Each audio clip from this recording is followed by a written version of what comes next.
그래도 제가 이렇게 보면은요, 시험이라고 하는 것은 막판만 정리 잘하면 되는 것 같아요. 자기적 시험은요, 60점 맞는 것은요, 정리만 잘하면 되는 것 같아요. 알겠죠? 뭐 크게 막 걱정하지 않아도 되지 않을까 이런 생각이 들어요. 예? 어렵죠.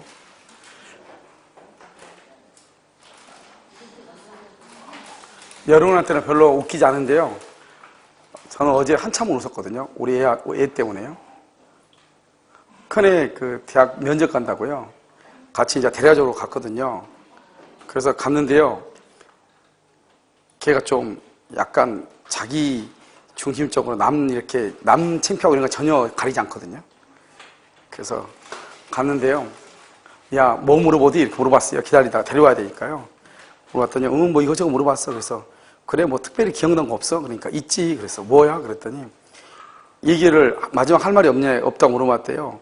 그래서 얘기도 했는데, 또 할 말이 없냐고 한 사람이 또 물어봤대요. 면접관이 2명인데, 한 사람이 할 말 없어? 마지막으로 그랬대요. 그래서 얘기를 했어. 근데, 얘기 다 해가지고, 뭐 나는 어떻게 이렇게 해서 이 대학으로 오고 싶다 말했는데, 한 사람이 또 물어본 거예요. 갑자기, 가 했는데 또 물어보니까 당황스럽더래요. 그래서 나는 엄청나게 웃었는데 여러분 별로 안 웃길 수 있어요. 알았죠? 차를 주차시켜 놓고요. 얼마나 웃었던지요. 그래서 뭐라고 했어? 그래 또 물으니까 뭐라고 했어? 그러니까 나는 잡초 같은 남자입니다. 이랬대. 잡초 같은 남자입니다. 이랬대. 알겠죠? 그랬더니 물어봤던 사람이 그래? 잡초 같은 남자? 왜? 그렇게 물어봤대. 그러니까 우리 애가 잡초는 뽑아야 되지 않습니까? 그랬대. 그래서 그래서 그러니까 저를 여기 이 대학에 뽑아주시는 알겠어? 그래서 그럼요, 이 잡초하고 전혀 다른 말이지 않나요? 우리가 보통 잡초 그러면은 이건 뭐 뽑아야 됐다는 그런 게 아니고 뽑아내야 되잖아, 이거죠? 뽑아내야 되는데요. 왜 그랬어? 그랬더니 아빠 무슨 생각은 안 나고 뭐라고 하는데 한마디는 더 해야 됐고 그래서 갑자기 그냥 잡초가 생각나서 그냥 했어. 그래서 어땠어? 그 선생님들이 그러니까 엄청 크게 웃더라고요. 그래서 내가 나올 때까지 웃었어? 아니면 그냥 웃기만 했어? 나올 때까지 계속 웃길래 나오는데 뒤통수가 간지러 죽을 뻔했다. 그래서 너는 안 웃었어? 그러니까 아빠 이럴 때는 절대 웃으면 안 돼. 이럴 때일수록 침착하게 상대방을 응시하고 있으면 돼. 상대방을 응시하면서 가만히 있었대. 그래서 운전하고 이제 차를 이렇게 밑으로 약간 이렇게 내려오더라고요. 차를 대놓고 너무 운전할 수가 있어야죠. 그러니까 차를 대놓고 계속 웃는데 얘는 태연하게 핸드폰을 나는 너무 웃겨가지고 그래서요. 아무튼 여러분들도요. 잡초 같을 거예요. 걱정하지 마세요. 당연히 뽑힐 거예요. 걱정하지 마세요. 근데 뭐 말이 앞뒤로 안 맞지 않나요? 뭔가 그 의미가 알겠죠?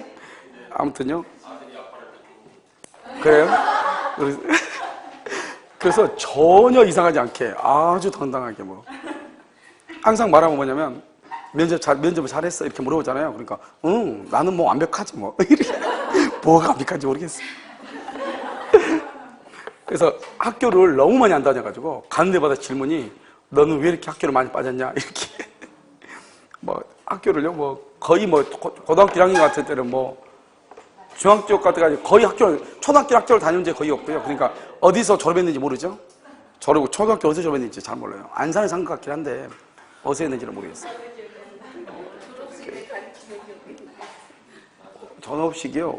졸업식 갔나 안 갔나 모르겠네. 근데 왜 그러냐면 워낙 그냥 학교를 안 가가지고요. 그래서 이제 중학교 때도 거의 한 3분의 1은 빠졌죠. 그다음에 이제 고등학교 때 1학년 때는 많이 빠지는데요. 2학년 때요. 갑자기 이제 대학을 가야 되겠다는 생각이 들더니 난 가지 말라 했거든요. 대학을 왜 꼭 가려고 그러냐 그랬더니 남들 가니까 나도 갈래 그러더라고. 그럼 너 가라 그랬더니 이제 그때부터 이제 잘 안 빠졌나 봐요. 근데 그때도 이제 많이 빠졌죠. 거의 비 오고 그러면 안 가니까요. 그래서 너 이렇게 많이 빠지자고. 그러니까 뭐라 하냐면 다른 데는 다 좋은데 그 면접할 때는 그거 상당히 걸리더라. 면접할 때는 상당히 걸리는데 학교 안 가. 워낙 안 가니까요. 그러니까 우리 짜그리 같은 경우는 어떻게 하면 학교에서 선생님이요. 하도 빠지니까 귀찮은가 봐요. 그러니까 아예 그냥 그 학교에다 내는 병가할 땐가 뭐 미리서 내는 뭐가 있나 봐요. 그러면 결석으로 잡아주지 않는 그런 게 있나 봐요. 그걸 나중에 꼭 가져오니까 이게 너무 귀찮으니까 선생님이 100페이지 A4 용지 100장을 딱 복사해가지고 그래서 집에다가 걔한테 보냈더라고요. 서류에다가 해가지고. 그래가지고 이거 오면은 너 나오기 싫으면 여기다 사인 받아가지고 오라고. 아예 그냥. 하도 아무튼요. 학교는 많이 안 보냈더니요. 학교는 워낙 많이 안 보내게 했더니요. 그 말은 뭐 남한테 신경 안 쓰고 무대뽀로 잘하는 것 같아요. 그래서 딱 하나 학교는 안 간 건 그런데 딱 하나 잘한 것은 아무튼 말은 아무나고나 잘하는 것 같아요. 아무나고. 그러니까 뭐 나이에 관계없이 아무나고 말은 잘해요. 그렇죠? 결석을 좀 많이 해서 그렇죠. 자요, 지상권이요. 167번이요. 아무튼 여러분 잡초죠. 뽑힐 거예요. 걱정하지 마세요. 알겠죠? 재단 전속기간은요. 건물의 경우 경관지역에 따라서 30년, 15년, 수목은 몇 년이다? 30년. 그 다음에 기타 공작물, 기타. 예를 들면 그냥 공작물, 기타 공작물, 기타. 건물 빼고 건물 빼고 기타 공작물의 경우는 5년이다. 기타. 알겠죠? 기타 공작물이 해야 되는데요. 5년이다. 자, 그 다음에 168. 지상권은 양도할 수 있고요. 당해 토지를 임대할 수 있죠. 그래서 지상권 양도 금지 특약은 무효예요. 양도 금지 특약은 무효. 그 다음 169는요. 지상권은 갱신할 수 있죠. 갱신해도 280조 최단이 뭐냐? 30년, 15년, 5년이에요. 30년, 15년, 5년보다 짧게 할 수는 없어요. 갱신을 해도. 그 다음 170번은요. 전속기간을 용구로 정할 수 있고요. 그 다음에 171번은 아까 방금 얘기했죠. 168번 얘기할 때요. 지상권자는 소유자의 동의 없이 지상권을 양도해. 무슨 말이냐? 지상권 양도 금지 특약은 무효예요. 소유자의 동의 없이 양도할 수 있어요. 171은요. 지상권자가 몇 년 이상? 2년 이상. 2년 이상 치료를 지급하지 아니한 때는 설정자는 지상권의 소멸을 막을 수 있다. 청구할 수 있다. 그래서 지상권의 소멸을 막을 수 있다. 청구할 수 있다. 몇 년 이상? 2년 이상 치료를 지급하지 않을 때 2년 이상. 알겠죠? 그 다음에 173번은요. 지상물이 멸실돼도 지상권은 맞지 않는다. 소멸하지 않는다. 소멸하지 않는다. 174는요. 법정지상권에 지료에 관한 합의가 없죠. 법정지상권은 원칙적으로 유상이 원칙이거든요. 그러니까 지료에 관한 합의가 없으면 법원에 청구해서 법원이 결정을 해요. 그런데 만약에 법원에 의해서도 결정이 안 되죠. 그러면 지료가 얼마인지 모르죠.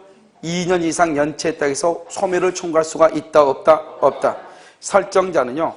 토지의 불법 점유자에 대해서 봐봐요. 지상권 설정자는요. 소유자죠. 소유자. 토지의 불법 점유자에 대해서 방해, 제거는 청구할 수 있어요. 방해, 제거. 그런데 손해배상은 청구를 못해요. 왜요? 지상권 설정자하고 지상권자 중에서 토지를 점유하고 있는 사람은 누구예요? 지상권자니까요. 손해배상 청구 줄 것이고 지상권자가 청구해요. 지상권자가 청구. 지상권 설정자는요. 토지의 불법 점유자에 대해서 방해, 제거 청구. 방해, 제거를 청구. 방해, 제거. 알겠죠? 그 다음 176은요. 지료 연체죠. 지료가 연체가 되죠. 지상물에 대한 매수 청구권을 말 수 없다. 행사할 수 없다. 그래서 지료 연체가 되면 채무불이행이죠.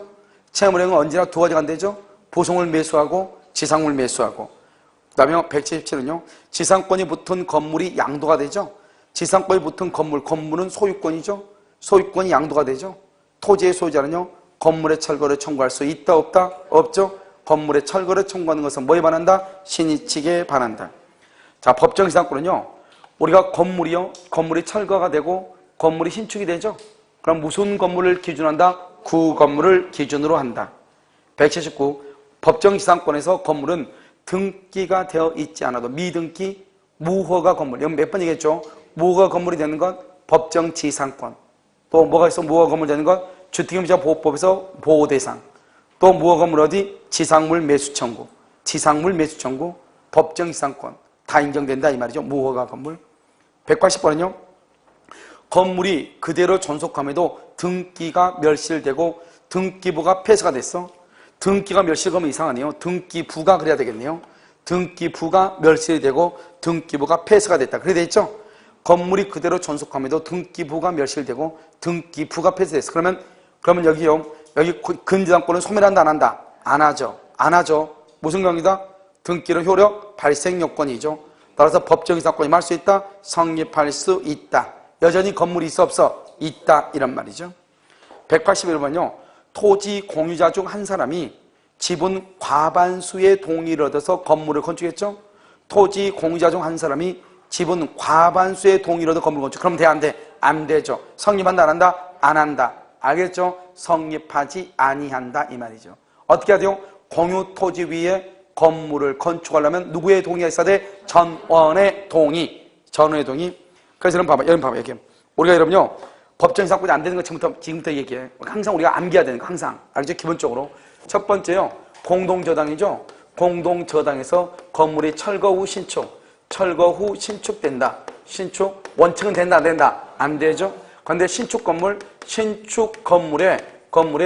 대지에 대한 저당권과 동일한 순위의 저당권을 설정해 주죠. 그러면 돼. 예외적으로. 아주 예외적으로. 알겠죠? 그런데 여기는 시험에 안 나올 거예요. 그러니까 원칙이 된다, 안 된다? 안 된다. 두 번째는요, 토지와 건물을 매수했죠. 일괄하여 매수했는데 대지만 등기. 된다, 안 된다? 안 된다. 그 다음에 세 번째는요, 공유죠. 공유는요, 공유대지에서 과반수 지분권자의 동의를 얻어서 신축을 했죠. 법정상권 된다, 안 된다? 안 된다. 과반수 지분 안 돼요. 알겠죠? 전원의 동의가 있어야 돼요. 그 다음에 또 안 되는 것은 뭐냐면 지분만 처분하면 된다, 안 된다? 안 된다고 했죠. 지분만. 그 다음에 대지를 단독 소유하고 있다가 경매를 통해서 그러면 된다, 안 된다? 된다. 단독 소유란 말이 나오면 지분에서는.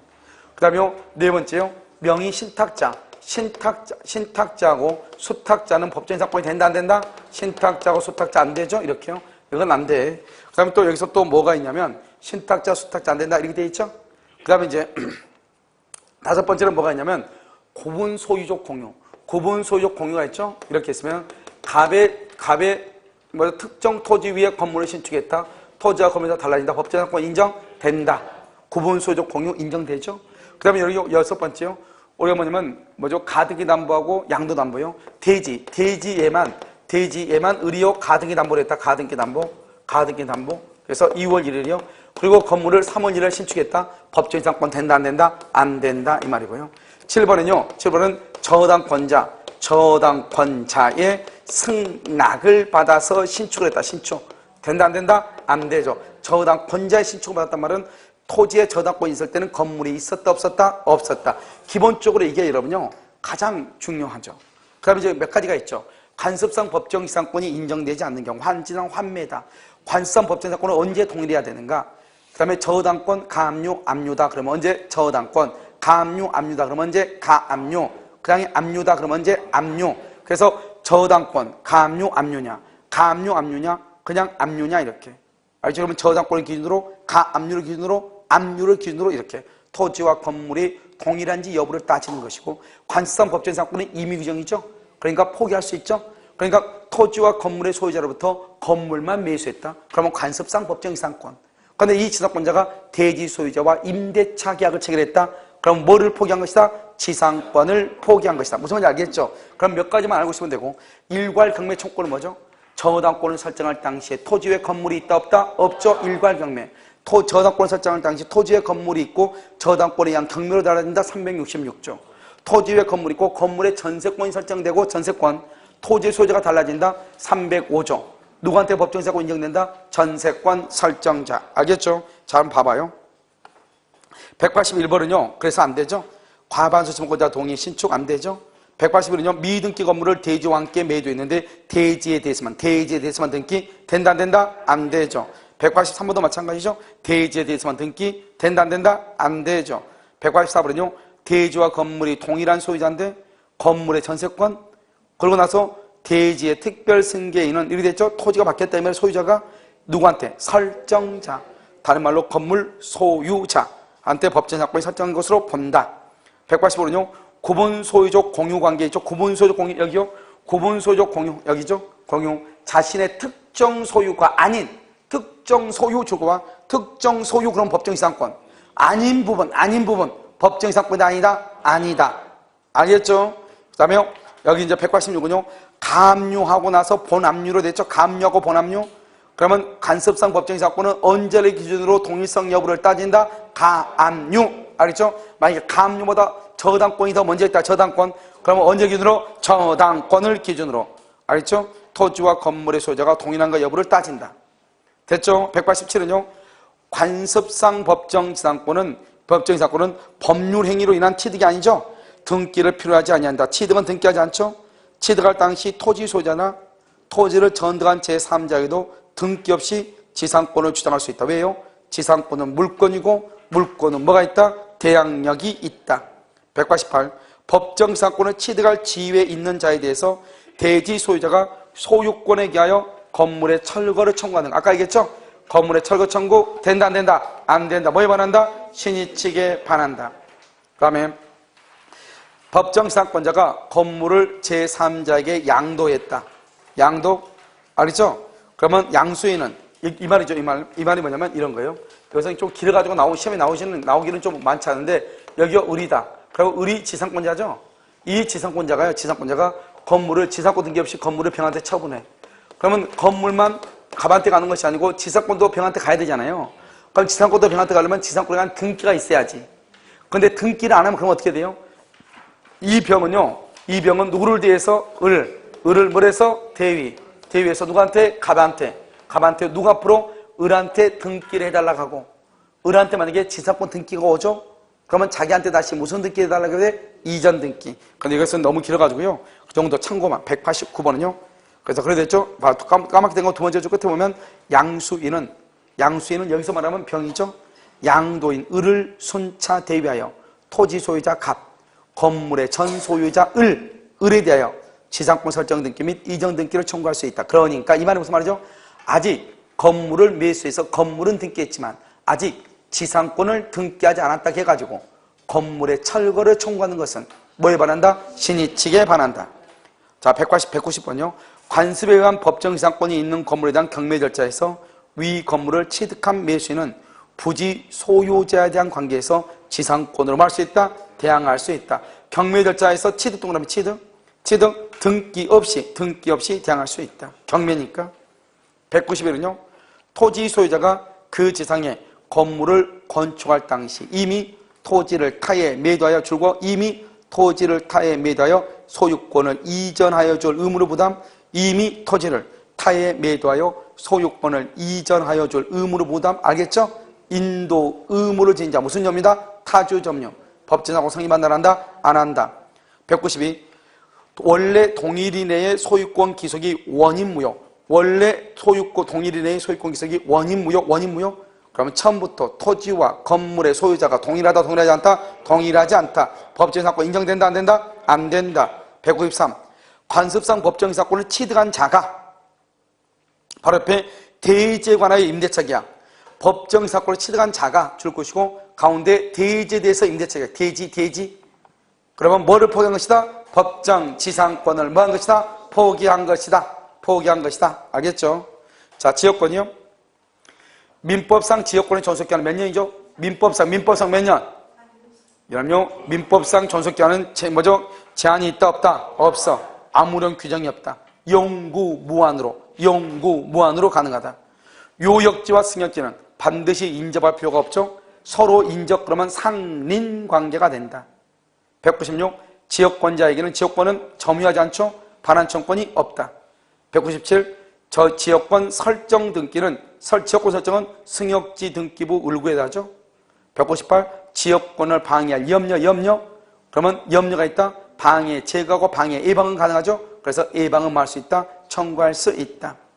199. 지역권은 요역지 소유권에 부종하여 이전한다. 그러니까 지역권은 요역지 소유권이 이전하면 같이 이전한다 이 말이죠. 알겠죠? 그래서 요역지에 대한 소유권 이외의 권리의 목적이 된다. 200번은요. 지역 공유자의 1인이 취득하죠. 1인이 취득.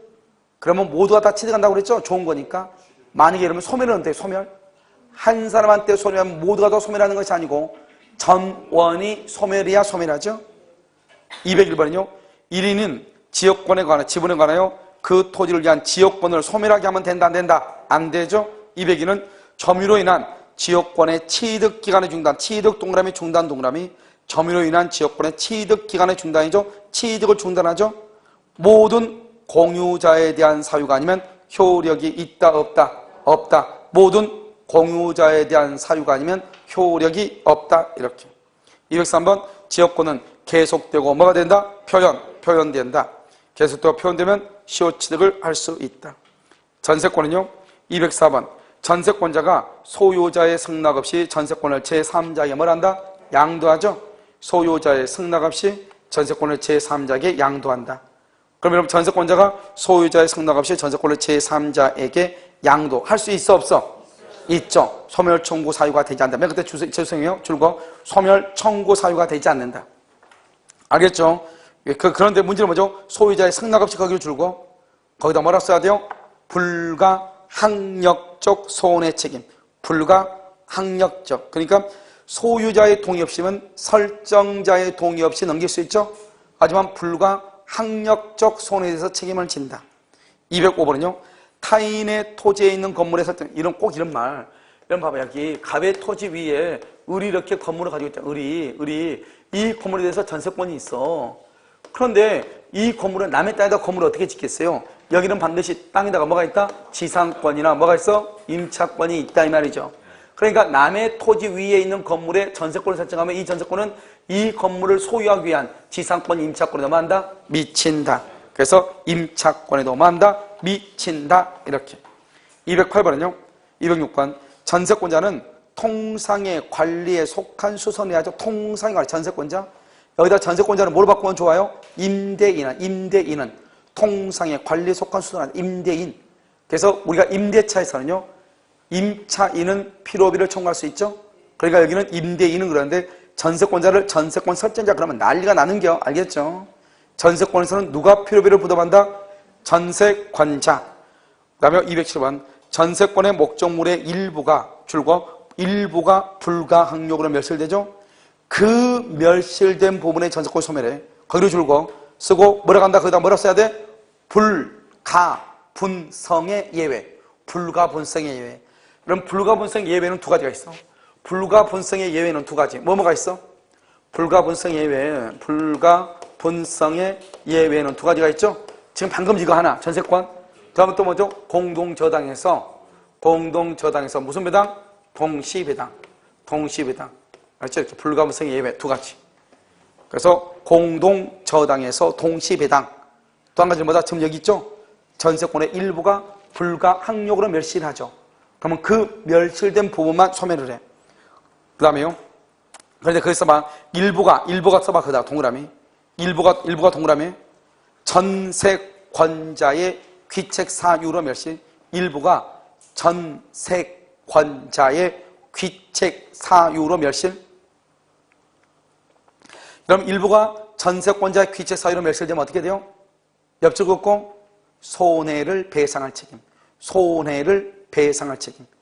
귀책 사유로 멸실, 손해를 배상할 책임. 이렇게. 자, 208번 재밌는 말 나왔죠? 일부가 전세권 일부. 그러면 경매냐 우선배냐냐? 알겠죠? 건물 전부. 경매 청구 된다 안 된다? 안 된다. 건물 전부 동그라미 줄 것이고 바로 밑에다가 뭘 한다? 우선 변제 가능. 우선 변제 이렇게.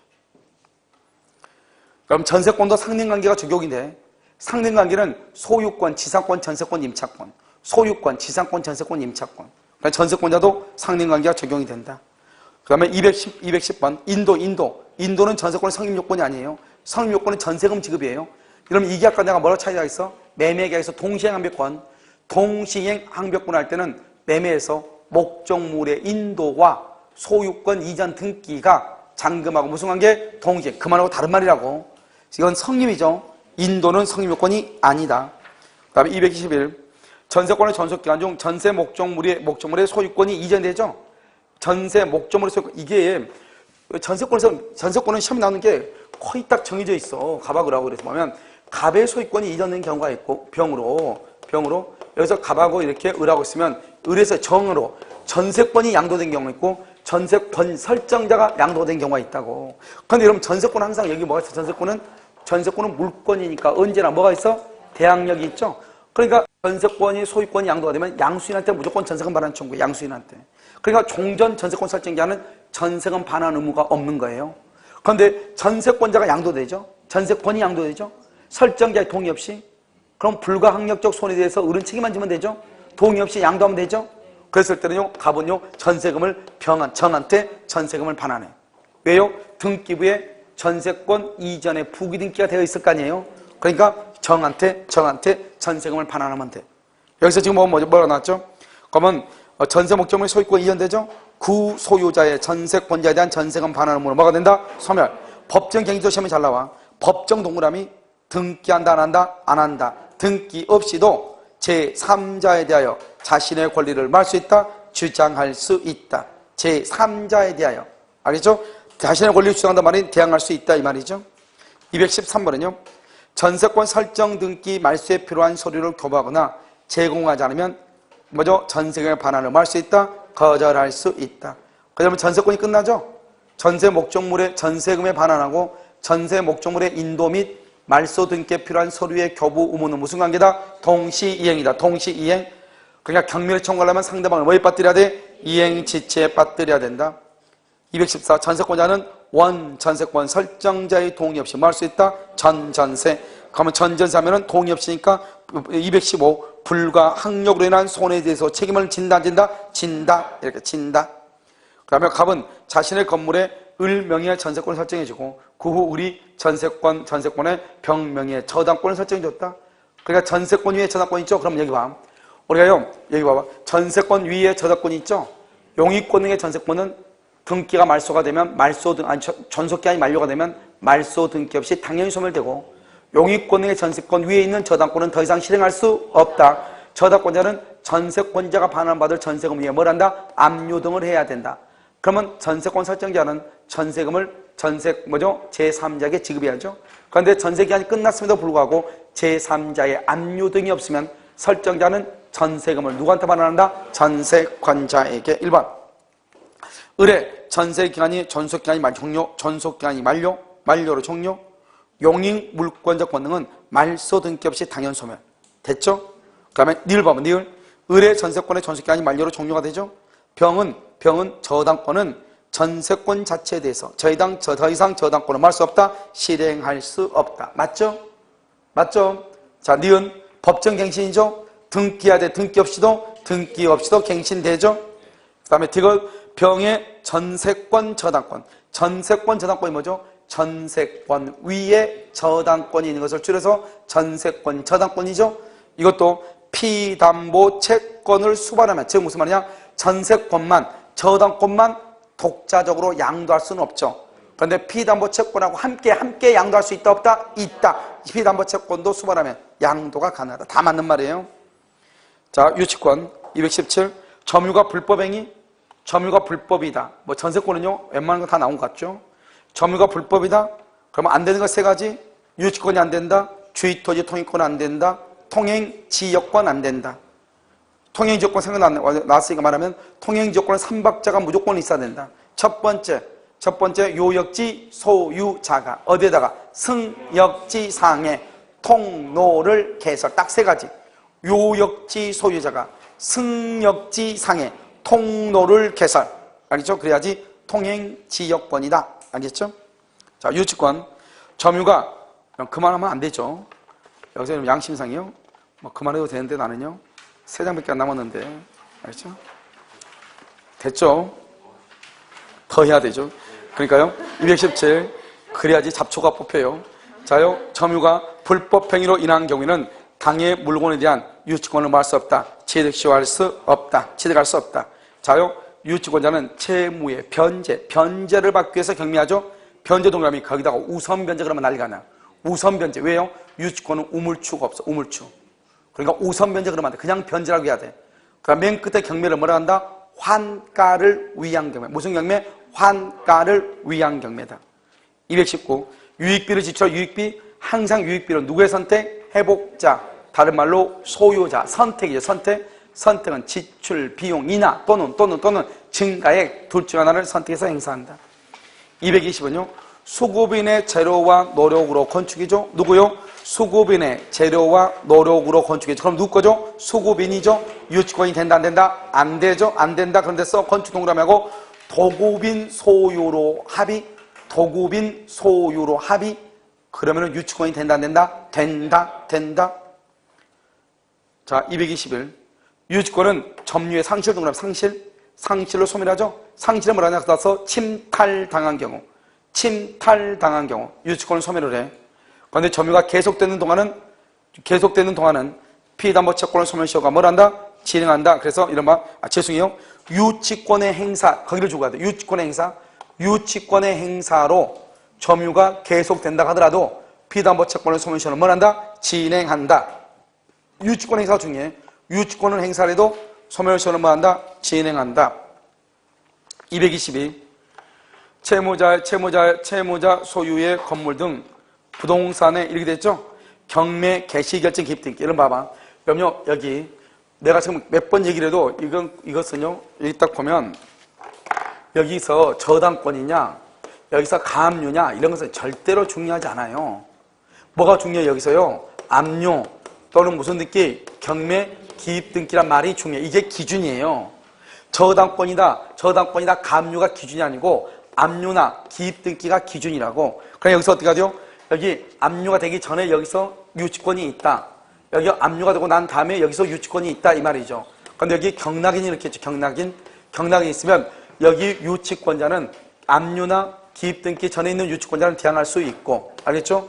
압류나 기입등기 나고 난 다음에 유치권자는 대항할 수 있다 없다? 중량성 뭐냐 이거예요. 우리가 압류나 기입등기가 있고 난 후 유치권은 성립한다 안 한다? 성립하나 뭐 하지 못한다? 대항하지 못한다. 성립하나. 그래서 우리 시험에는 뭐라 하냐면 기출문제 뭐라 하냐면 여기까지 나왔어. 압류가 있어도 점유한 경우, 그 말은 유치권 취득했다 이 말이죠. 압류가 있어도 점유를 취득한 자는 유치권이 성립되지 않는다. 그래서 틀린 거 나왔어. 알겠죠? 유치권은 성립하나 뭐 하지 못한다? 대항하지 못한다. 한번 볼까요? 거기서 보면 223. 부동산에 가압류 등기가 맞춰진 후 가압류 등기 중요하지 않다 했어. 유치권을 취득하죠. 점유의 이전으로. 그러면 그 부동산 경매결자에서 매수인에게 유치권을 말 수 있다? 주장할 수 있다. 여기 봐봐. 가압류 이건 필요가 없어. 알겠죠? 뭐가 중요해? 압류가 중요하다. 압류가. 그 다음에 224. 경매 개시결정 등기가 맞춰진 후 여기는 이제 맞춰진 후죠? 그러면 유치권을 취득한 경우, 유치권자는 그 말은 뭐죠? 유치권자는 이 말은 유치권이 있다 없다? 있으니까 유치권자는 그럴 거 아니에요. 경락인에게 말 수 없다? 주장할 수 없다. 그러면 225. 저당권이 설정된 후 유치권이 있죠? 저당권이 설정된 후 저당권 절대로 중요하지 않다. 알겠죠? 경매 절차에 매수인 경락인에게 유치권을 말 수 있다? 주장할 수 있다. 223하고 225가 똑같은 말이에요. 지금 저당권이 가압류가 있다, 저당권이 있다가 중요한 게 아니라고. 알겠죠? 뭐가 중요해요? 경매 기입 등기. 그 말이 있어 없어? 없죠. 그럼 무조건 우선하는 거죠. 유치권을 행사하죠? 소멸시효는 중단된다 안 된다? 안 된다. 피담보 채권의 일부를 변제했죠? 그래도 유치물 전부에 대해서 권리를 말 수 있다? 행사할 수 있다. 이걸 뭐라 한다? 불가분성이다. 228. 유치권자는 유치물의 과실을 수취하여 다른 채권보다 우선하여 변제에 충당할 수 있는데, 문제는 뭐냐? 그 밑에 다이아몬드예요. 다이아몬드가 어떻게 녹슬었네. 유치권자가 유치물로부터 뭐를 한다? 금전이 아니다. 유치물로부터 과실을 수취했죠? 근데 그 과실이 금전이 아닌 과실이다. 금전이 아니면 어떻게 해야 되냐? 경매를 해가지고 변제 충당해야 돼. 금전이 아니면 뭘 한다? 경매를 해야 된다. 이건 법적으로 나와 있는 거예요. 우리가 봐봐. 유치권자가 과실을 수취하죠? 그러면 자신의 채권 변제 우선 충당하죠? 내가 공사를 했는데 100만 원이 나왔는데 돈을 안 주니까 그걸 다른 사람한테 빌려줘.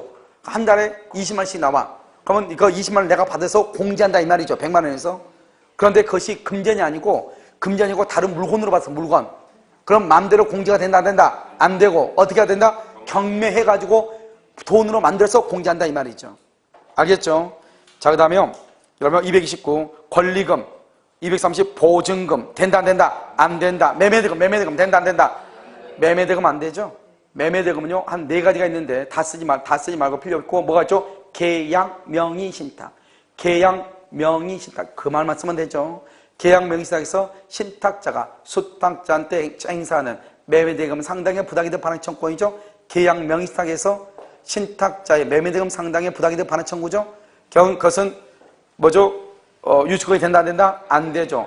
자재 납품대금 된다 안 된다? 안 된다.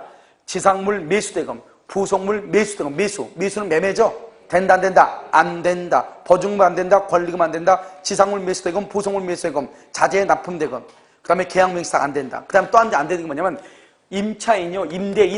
임대인이죠. 사람이죠. 사람. 임대인에 대한 손해배상 청구. 사람에 대한 손해배상 청구는 유치권에 대한 안 돼? 안 돼. 물건으로부터 발생해야 돼. 물건. 그러니까 임대인, 사람이죠. 사람.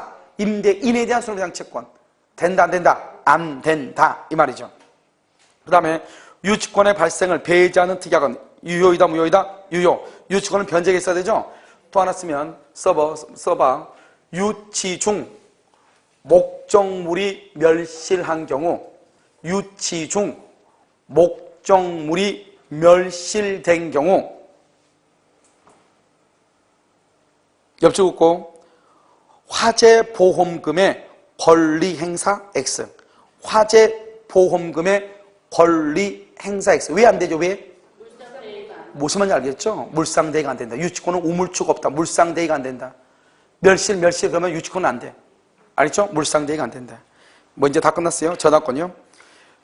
건물 저당권자는 독립된 건물로서 인정되지 않는, 봐봐.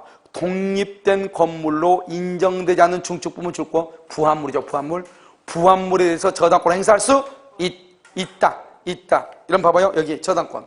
저당권은 뭐다? 저당권은 조금만 세 가지만 하면 다른 약정이 없으면 설정 전후를 뭐하고 불문하고 그 다음에 저당권의 효력이 뭐한다?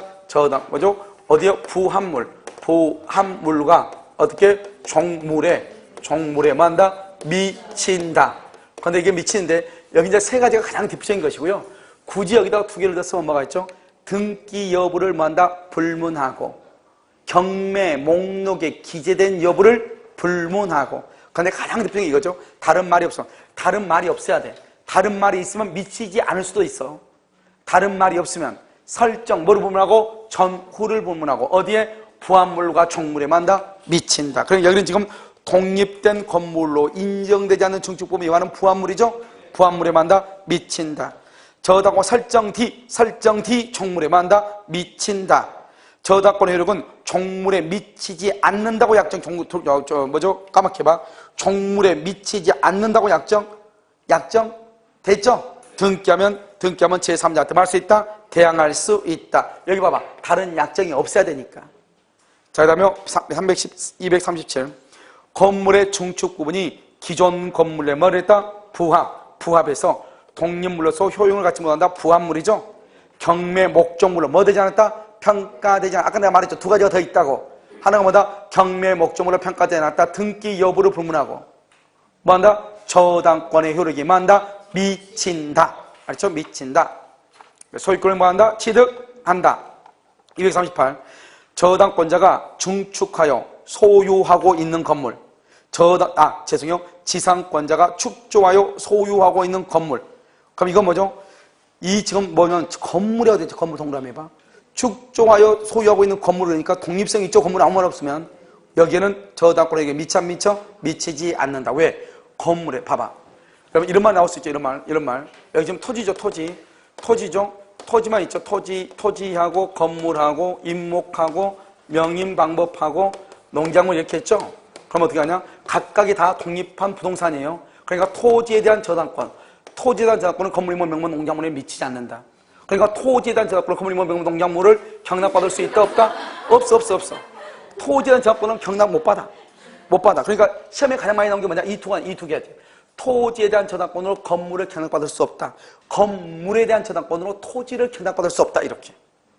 알겠죠? 절대로 안 돼. 자, 그 다음에 239.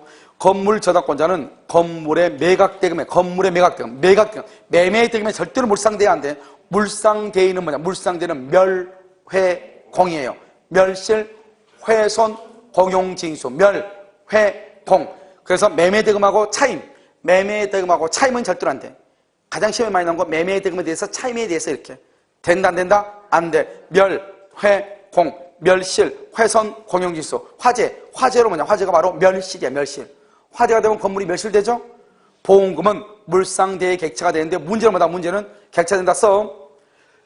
소유자에게 지급하기 전, 소유자에게 지급하기 전 압류해야 된다. 지급하기 전 압류해야 돼. 지급하기 전. 두 가지가 중요한데, 첫 번째는 소유자에게 지급하고 난 다음에는 물상대위가 안 된다. 그 다음에 뭘 해야 돼? 압류해야 되는데, 압류는 누가 한다? 제3자의 압류라도 무방하다. 이 두 가지가 중요해. 이미 지급했다? 더 이상 안 된다.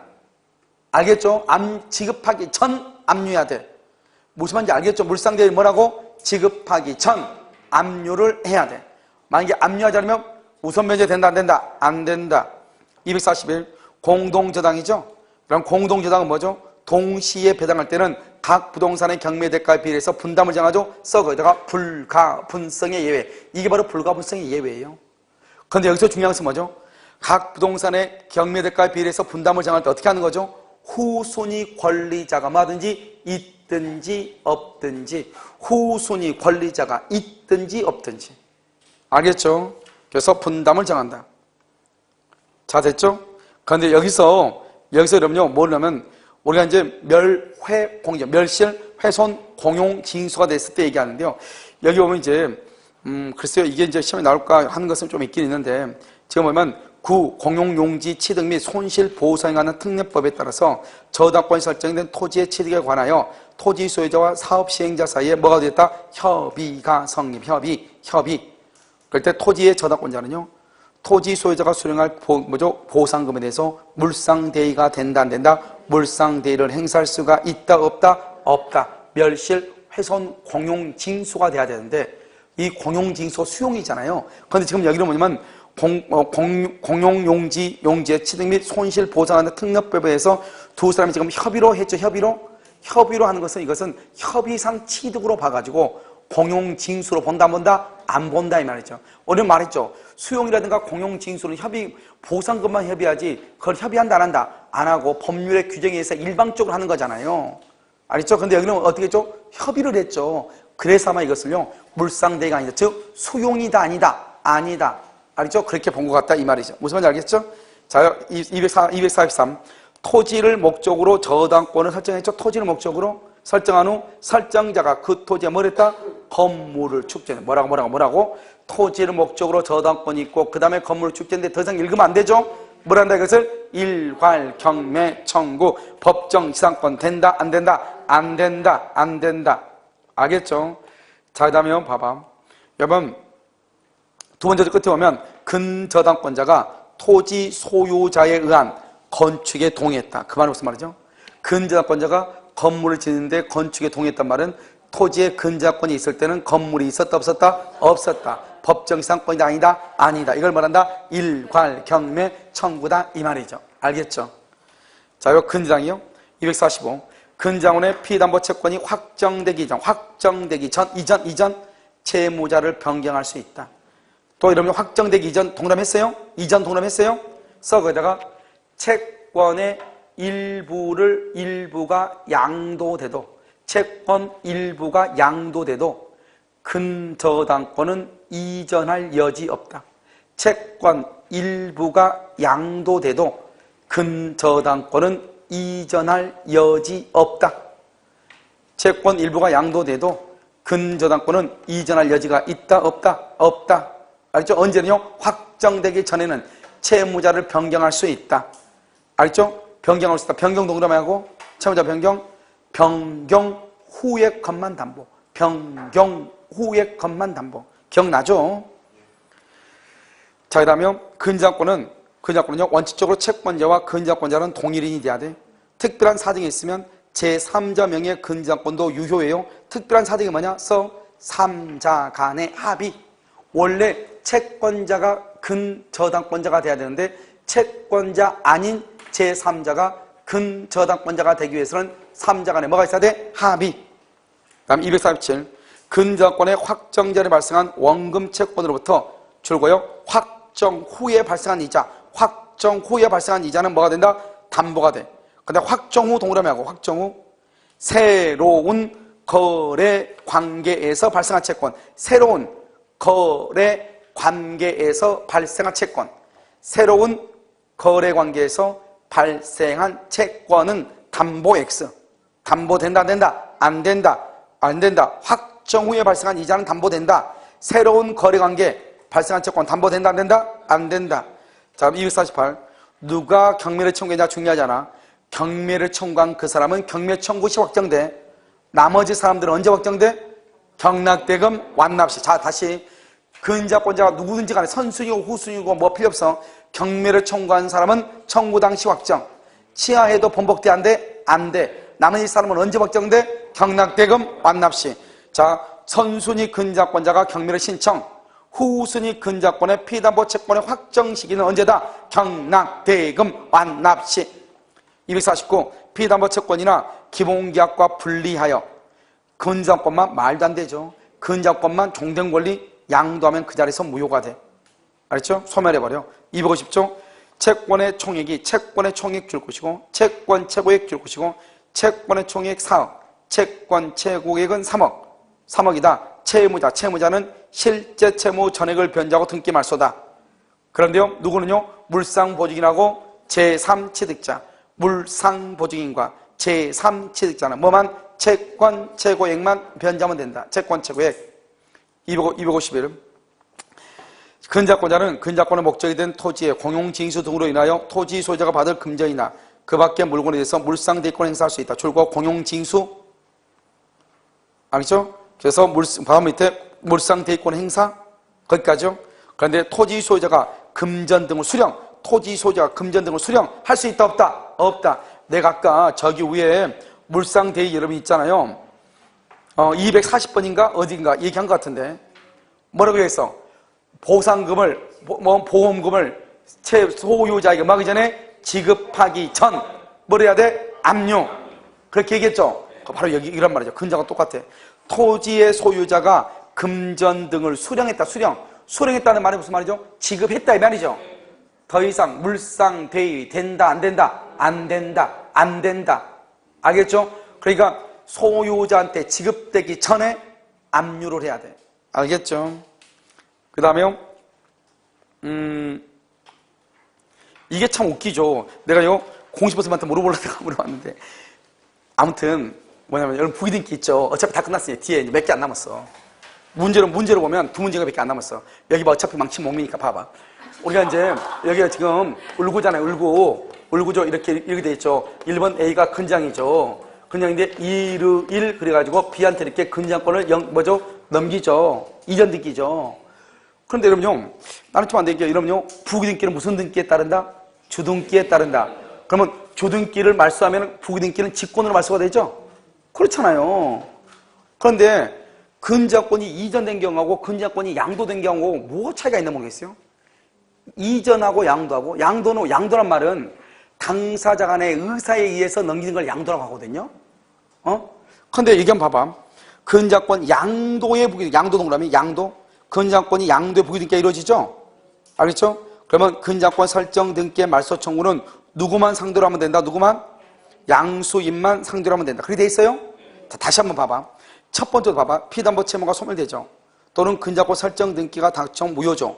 그러면 원칙적으로 무슨 등기만 말소하면 돼? 주등기인 근저당권 등기만 말소하면 돼. 부기등기가 된 경우는. 알겠죠? 그런데요, 봐봐요. 근저당권 양도의 부기등기가 이루어지고 난 다음에 그 다음에 근저당권 설정 등기 말소는 누구를 상대로 한다고? 양수인을 상대로 한다고 돼 있네. 양수인을. 원래는 누구를 상대로 해야 돼? 양도만 하면 된다고 해놓고. 그럼 봐봐. 내가 보충성을 봐봐. 근저당권 이전의 부기등기. 이전의 부기등기. 그래 돼 있죠? 이전? 까맣게 났죠? 맨 끝에 주등기인 설정 등기를 말소만 구하면 되고 그 부기등기를 어떻게 한대요? 주등기의 말소에 따라서 등기관이 직권으로 말소한다. 이렇게 돼 있죠? 그런데 근저당권의 양도의 부기등기는 그렇게 돼 있나요? 양도의 부기등기는 맨 끝에요. 근저당권 설정 등기의 말소 등기는 누구를 상대로 하면 된다? 양도인만 상대로 하면 된다. 양수인만 상대로 하면 된다. 그렇게 돼 있죠? 봐봐. 여기요. 우리가 이제 여기 양도는 이런 의미로 한 것 같아요. 양도는 여기요. 1번 A가 근장이죠? 근장이면 여기다가 주등기를 써가지고 B한테요. 근장 이렇게 양도니까요. 이런 개념을 한 것 같아요. 그러니까 이것만 양도하면 먼저 말소하면 된다 이렇게. 이전은 무슨 등기만 된다? 부기 등기니까 주등기와 말소하면 된다. 그럼 이 등기는 뭐 한다? 직권으로 뭐가 된다? 말소가 된다. 양도는 넘겼으니까요. 이것을 그대로 넘겨줬다 이 말이잖아요. 그러면 이 사람은 누구만 상대로 하면 된다? 이 물만 2번 순위가 바뀌었잖아. 순위가 바뀌었으니까 양수인만 상대로 하면 된다. 이런 것 같아요. 근데 근저당권으로 양수를 받는 사람이 있나? 순서가 달라지면 자기만 손인데? 아무튼요, 조금 이해가 안 가요. 그래서, 국교사 물어보려다가요, 했는데, 물어보다 모른다 해서, 이때 풀 때만 생각하다가 잘 생각 안 되는데, 근데 내가 이제, 나 혼자 이해한 경우는 뭐냐면, 이전은 부기 등기를 하니까 주등기가 말소하면 되죠. 양도라는 것은 부기 등기가 아니고 무슨 등기를 한다? 주등기로 하니까 그런가 봐요. 어떻게 뭐죠? 양도는 주등기로 해요? 아, 그래요? 그러면 맞아요. 그래? 그러면 이것만 말씀하면 돼요. 양게 주등기라면은. 근데 똑같이 둘 다 부기 등기가 말이 앞뒤 안 맞잖아요. 그래서 이전 등기는 부기 등기라는 게 맞거든요. 그러니까 주등기가 말씀하면 되는데, 양도는 양수만 상대로 한다 이 말은, 그러면 그것이 주등기로 됐을 때만 가능한 말이거든요. 아, 주등기로 하는 건가요? 아, 그래, 죄송해요. 너무 열렸어요.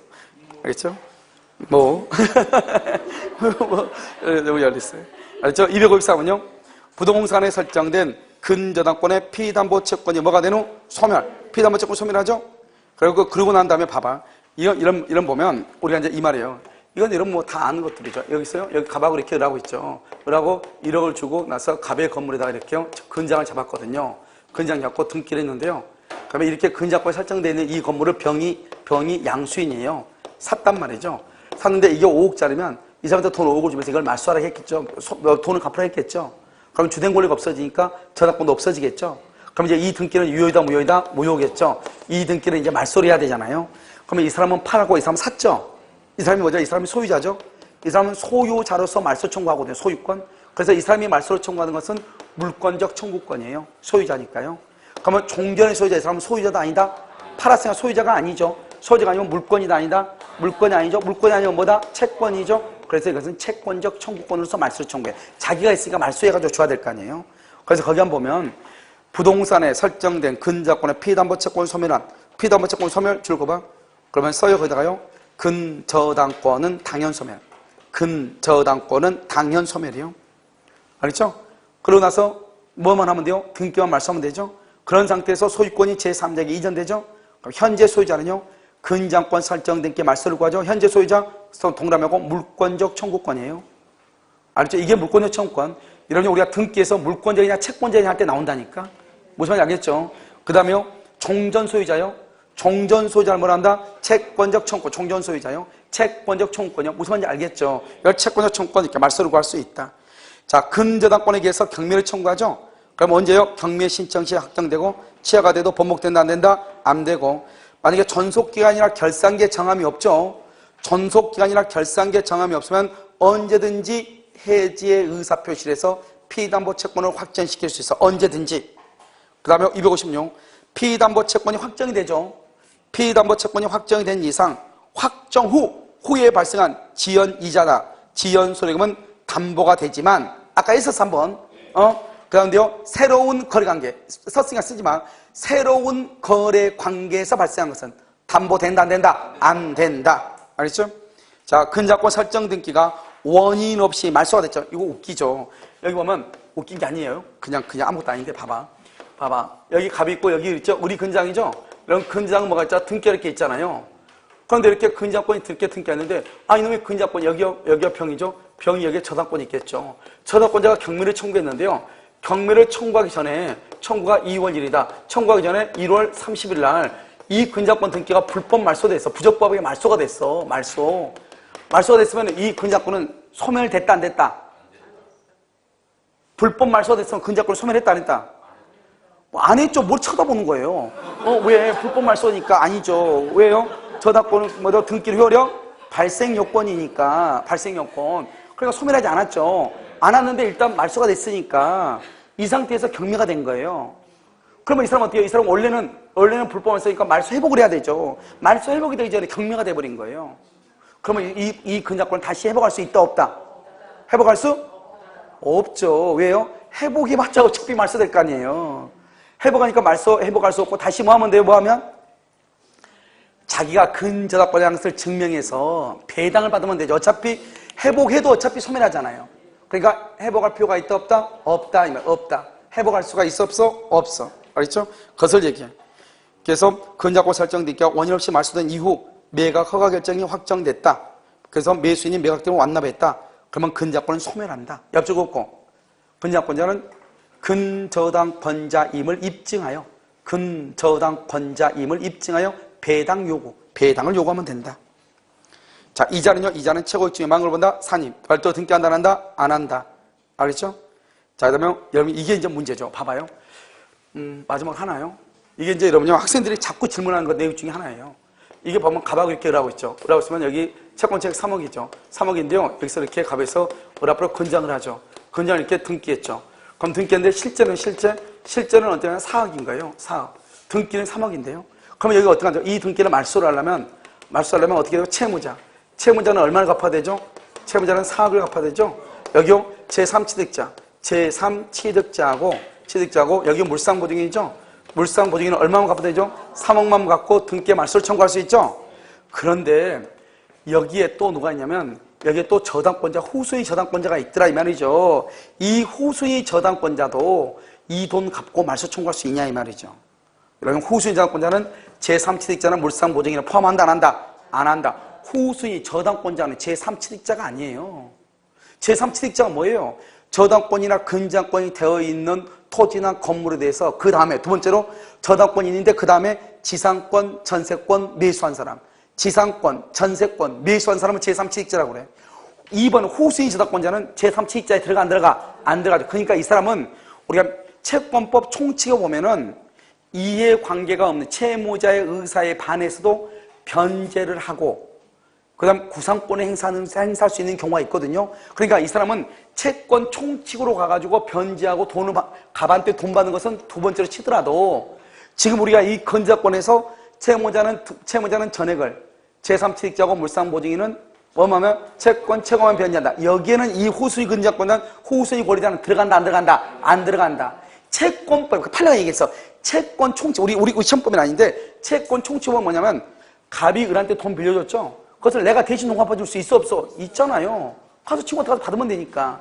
그렇게 채권 총칙으로 가는 건 몰라도 내가 제3취득자가 내가 물상보증인에 해당한다. 이런 이유로 변제하고 말소는 된다 안 된다? 안 된다 이 말이죠. 그래서 거기 보면 후순위 근저당권자가 확정된 피담보 채권을 변제했다 하더라도 민법 364조에 따라서 선순위 근저당권의 소멸을 청구할 수 있는 사유로는 삼을 수 있다 없다? 없다. 민법 364조가 중요한 게 아닌데 아무튼 여기 지금 우리가 제3취득자 물상보증인 자기가 이런 사람과 똑같이 말소 청구가 된다 안 된다? 안 된다. 그런데 어떻게 해야 된다? 그것은 이해관계가 없는 사람으로서 채무를 변제하고 그 다음에 구상권 행사하는 채권법 총칙은 되지만 제3취득자에게는 포함된다 안 된다? 안 된다. 이렇게 생각하시면 돼. 후순위 권리자는 제3취득자처럼 변제하고 말소를 청구할 수 있다 없다? 없다. 알겠죠? 이렇게 생각하시면 돼. 지금 여기 보면 물권법은 거의 대부분이 다 들어가 있어요. 알겠죠? 물론 채권법은 약간 빠진 것들이 있죠. 왜냐하면 채권법은 다른 국가고시에서는 시험이 그러니까 우리 학교 마치 계약처리상 관침이라든가 위험부담 이런 것은 자주 나오는 테마가 아니에요. 근데 우리는 채권법 조그만 범위에서 10문제가 나오잖아요. 그러니까 거기에서 나오는 것이고 그 다음에 여러분요, 여기 지금 특히 여러분 특별법 있죠. 특별법 여러분이 내일 또 고학생한테 강의 들으면 또 특별법 또 공부 않고 하다가 하면 또 그럴 것 같아서 조문 다 했으니까 내일 여러분 강의 들어오기 전에 특별법 있죠? 집에 가서 꼭 한번 이렇게 읽어보시고 2시 정도 오시면 고합선생님이 얘기하면 강의할 때 무슨 말인지 금방 들어올 거예요. 그리고 아마 고합선생님 아마 집합공부법 있죠? 집합공부 때서 한번 할 거예요. 그래서 저도 나중에 여러분요, 집합공부는 언제 한번 잠깐 할 것이냐? 한 30분 정도 금요일 날 있죠? 목요일이나 금요일 둘 중 하나요? 잡아가지고 할 거예요. 금요일 날 하는데 목요일 날은 만약에 여러분들이요, 일점하시는 분들이 만약에 강의를 좀 들어야 되겠다 싶으면 와서 잠깐 많이 하면 안 되니까요. 한 2시까지만 하고 금요일 날 다시 할까 생각 중이고요. 그렇지 않고 별 말이 없으면 그냥 금요일 날만 할까 생각 중이에요. 무슨 말인지 알겠죠? 오케이. 그래서 그때요, 잠깐 특별법 있잖아요. 집합공부 잠깐 해주면 돼요. 그러니까 여러분이 일단 들으시면 되고, 그러면 그때 시험 치기 전날에 그냥 한번 탁 들으면 그 다음날 시험 칠 때 확 기억이 나요. 무슨 말인지 알겠죠? 그때 낫지 지금 너무 양이 많아가지고 안 돼요. 알겠죠? 그래서 나머지는 이제 더 이상 자료를 주면 안 되기 때문에요. 뭘 하면 말로 있잖아요. 말로 나중에요 정리를 한번 딱 할 거예요. 어디를 중시해라. 그러면 하루 전날 강의를 들었기 때문에요. 여러분들이 오늘 같은 날 만약에 예를 들어서 한 3시까지만 강의를 들어도 내일 정도는요 적어도 한 10시간 정도의 에너지는 남아있기 때문에요 충분히 기억이 남을 것이에요. 무슨 말인지 아시겠죠? 오늘 아무튼 강의 듣는다고 고생 많으셨어요. 그리고 이러면요